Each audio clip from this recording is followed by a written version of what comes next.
In Matthew 13, verses 47 to 52, Jesus told the parable of the net. It goes like this. Once again, the kingdom of heaven is like a net that was let down into the lake and caught all kinds of fish. When it was full, the fishermen pulled it up on the shore. Then they sat down and collected the good fish in baskets, but threw the bad away. This is how it will be at the end of the age. The angels will come and separate the wicked from the righteous and throw them into the blazing furnace, where there will be weeping and gnashing of teeth. Have you understood all these things? Jesus asked his disciples. Yes, they replied.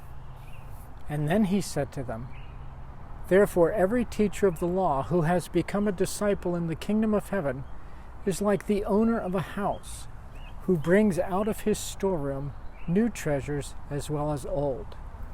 Here, the kingdom of heaven speaks of both the current environment of the church age, which we are in, as well as the scene of judgment at the end of time, which is still future. The church has a function to fulfill now, and the angels will have a role to play in the last day, the event that will usher people into their final destination. The net represents the fact that all kinds of people will find their way into the church. Committed disciples, true seekers, people who want to learn and grow, people who are there for the ride, people who are there for tradition, hypocrites, false teachers, moochers, scammers, power-hungry people, and even evil people. You see, both the strength and the weakness of the church is that it has an open-door policy. The good part is that anyone can come in. The negative side of that is that anyone can come in. The point of the parable, though, is that the church is a place of wide reach and open arms.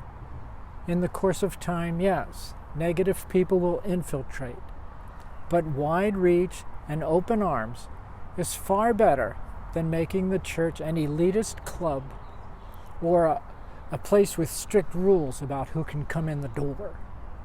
Jesus has told us we're a hospital for the sick, not a society for spiritual nobility. It is the job of the church to catch as many as they can. But the separating out between the sheep and the goats, the weeds and the wheat, and the good and the bad will happen at the end. And it's Jesus' business to separate, not ours. At the end of the age, the one who knows all and sees all will separate the true from the false. But then here the parable takes an ominous and a dreadful turn. There is a distinct, absolute, and final separation that takes place. Those who don't truly belong from those who truly do. While the parable started with come one, come all, it ends with some are kept and others are thrown out. But the criterion is neither random, discriminatory, nor illegitimate. Robert Capon comments, God's parade is the only party in town that's going to be any fun. All that there is out there in outer darkness is an eternal, stinking pile of self-pity, festering its way to an equally eternal production of angry gas.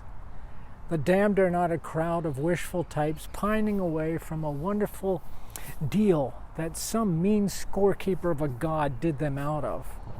Instead, they are a bunch of unreconstructed haters who threw away the best deal they were ever offered and now can't find anybody but themselves to be furious with. Jesus then finishes with an odd conclusion. Therefore, every teacher of the law who has become a disciple in the kingdom of heaven is like the owner of a house who brings out of his storeroom new treasures as well as old. What he's saying is that there is plenty of evidence and opportunity to make the right decision. There is enough information available to understand it and act on it.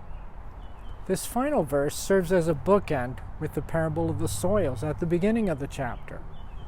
The seed was sown generously and liberally, and if you fail to respond properly and sincerely, it is no one's fault but your own. Let's talk.